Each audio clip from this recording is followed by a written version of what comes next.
मैत्रिणींनो, कशा आहात? मस्त ना, मजेत ना, हसताय ना? हसत राहा, हसायलाच पाहिजे. तर आज चला गप्पा मारू चॅनलमध्ये सर्वांचं स्वागत आहे मैत्रिणींनो. तर आज आपण चिमण्यांची छोटुकली घरटी बघणार आहोत. तर बघा किती छान असं घरटी बनवलेली आहेत चिमण्यांनी, आणि छोट्या छोट्या चिमण्या पण आहेत. काही उडायला लागलेल्या आहेत, काही बसलेल्या आहेत मैत्रिणींनो. तर हा तुम्हाला व्हिडिओ कसा वाटतंय नक्की कमेंटमध्ये सांगा, व लाईक करा चॅनलला, व सबस्क्राईब करायला विसरू नका. एक आई कशी मुलांची काळजी घेते, तसं ह्या चिमण्यांनी पण आपल्या मुलांसाठी किती छान अशी घरटी बनवलेली आहेत बघा.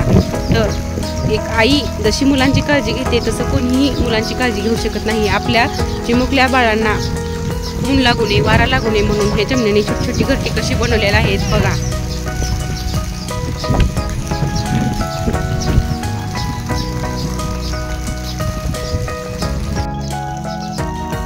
तर मैत्रिणींनो बघा, छोटीशी अशी चिमणी आहे व एक काडी आपल्या तोंडात घेऊन येऊन बघा कशी घरटे बनवायला लागलेली आहे, व एक काडी दुसऱ्या काडीमध्ये गुंतवायला लागलेली आहे मैत्रिणींनो. किती छान असं आपल्या चिमुकल्या बाळाची किती काळजी घेत आहे. एक आई जसं आपल्या मुलाची काळजी घेते तसं ही चिमणी ही आपल्या मुलांची काळजी घेते बघा. किती तिला आपल्या मुलांची काळजी आहे. ऊन लागू नये, पाऊस लागू नये, वारा लागू नये म्हणून आपल्या मुलांसाठी किती छान असं किती कष्ट घेऊन घरटी बनवत आहे बघा मैत्रिणींनो.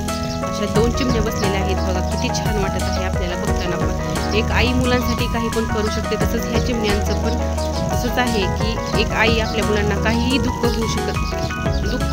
काहीही दुःख देऊ शकत नाही, तसं ह्या चिमण्यांचं पण आहे बघा. किती छान असं वाटायला लागलेलं आहे. आणि जगात खरंच असं आहे की आई विना काहीच नाही. एक आई जशी मुलाची काळजी घेते तसं कोणीही आपल्या मुलांची काळजी घेऊ शकत नाही बघा. असं चिमण्याकडे बघून किती छान वाटायला लागलेलं आहे.